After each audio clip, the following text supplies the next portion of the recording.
Hello everyone. आज हम लोग पढ़ेंगे झारखंड इतिहास में जहांगीर कालीन झारखंड, जो 1605 ईस्वी से 1627 ईस्वी तक रहा। मुगल बादशाह जहांगीर के काल में मुगल झारखंड के संबंध में एक नए युग की शुरुआत विशेषकर मुगल नागवंश तथा मुगल चेरो वंश के संदर्भ में है।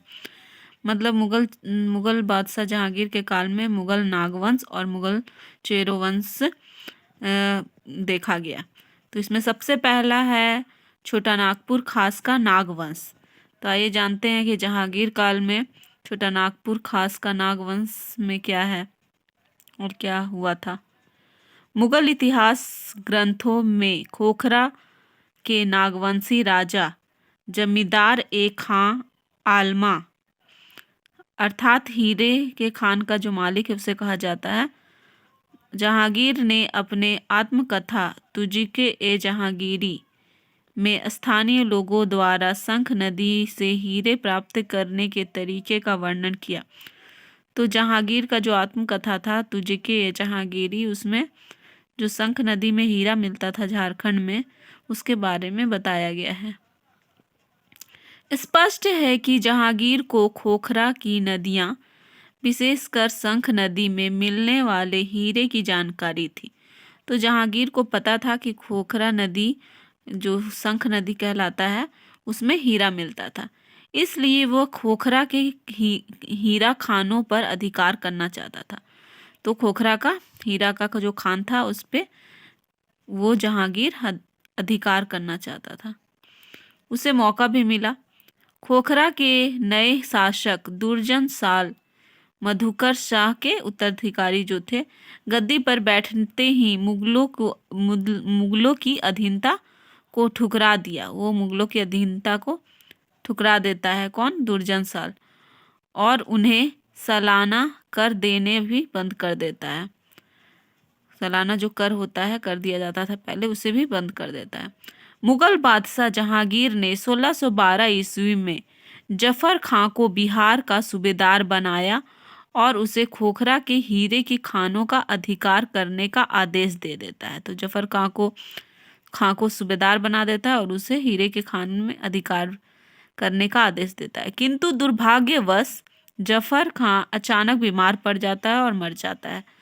उसके बाद जहांगीर ने 1615 ईस्वी में इब्राहिम खां को बिहार का सूबेदार नियुक्त किया। तो उसके बाद क्या होता है? 1615 ईस्वी में जहांगीर जो है वो इब्राहिम खां को बिहार का सूबेदार नियुक्त कर देता है और उसे भी खोखरा के हीरे की खानों का अधिकार करने का आदेश दिया। तो उसको भी क्या करता है? खोखरा में बोलता है कि हीरे के खान में तुम अपना अधिकार कर लो। इब्राहिम खान ने बिहार पहुंचते ही एक फौज तैयार किया और खोखरा के शासक दुर्जन साल राज्य की ओर कूच किया। तो इब्राहिम खां क्या बिहार पहुंचते ही एक फौज तैयार करता है और खोखरा के दुर्जन साल राज्य में कूच करता है, वहां पे पहुंच जाता है, वहां पे लड़ाई भी करता है। दुर्जन साल ने अपने दूत को हीरे तथा हाथी देने के प्रस्ताव के साथ भेजा। तो दुर्जन साल ने अपने दूत को हीरे तथा हाथी देने का प्रस्ताव के साथ भेज देता है, किंतु इब्राहिम खान ने प्रस्ताव को ठुकरा दिया। इब्राहिम खान क्या बोलता है कि हम नहीं, ये प्रस्ताव नहीं लेता है, वो ठुकरा देता है उसे। वह तेजी से आगे बढ़ते हुए दुर्जन साल को घेर लिया तथा उसे बंदी बना लिया। तो और तेजी से बढ़ते हुए दुर्जन साल ने उसे घेर लिया और उसको बंदी बना लेता है। इब्राहिम खान ने दुर्जन साल और उसके परिवार के सदस्य से सारे हीरे छीन लिए। इब्राहिम खान ने बंदी दुर्जन साल को उसके हीरे व 23 हाथियों के साथ मुगल दरबार में भेज दिया। मुगल बादशाह जहांगीर ने दुर्जन साल को बंदी बनाकर ग्वालियर के किले में भेज दिया, जहां वह 12 वर्षों तक अर्थात 1615 से 1627 ईस्वी तक कैद रहा। 12 वर्षों तक कैद रहा। खोखरा अभियान से जुड़े सभी व्यक्तियों व्यक्तियों को बादशाह जहांगीर ने पुरस्कार दिया। खोखरा अभियान में जो भी जुड़ा था उसको वहाँ जहांगीर क्या करता है, पुरस्कार देता है। अभियान के नेता इब्राहिम खां को 4 हजारी मनसबदार बनाया गया तथा उसे फाथ जंग की उपाधि भी दी गई। तो क्या हुआ था, इब्राहिम खां को मनसबदार बनाया गया और उसे फाथ जंग की उपाधि दी गई। जो हीरा नागवंशी शासक दुर्जनसाल के लिए दुर्भाग्य का कारण बना था वही उसकी मुक्ति का भी कारण बन गया। तो जो दुर्भाग्य का कारण बना था वही उसकी मुक्ति का भी कारण बन गया।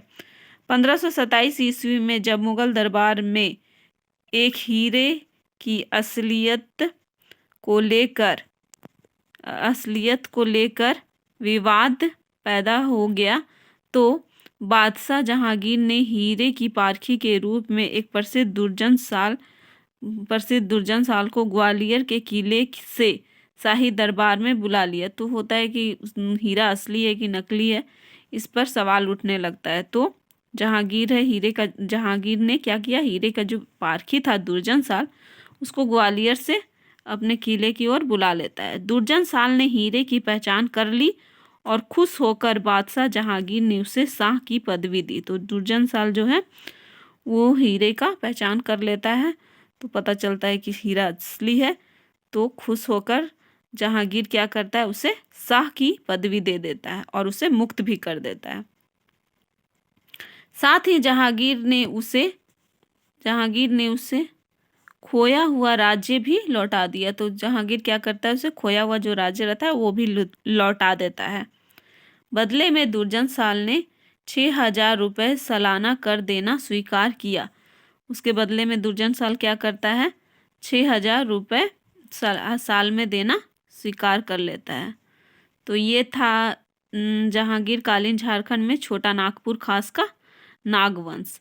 अब इसके आगे का पलामू का चेरो वंश हम लोग नेक्स्ट भाग में पढ़ेंगे। तब तक के लिए थैंक यू, बाय बाय।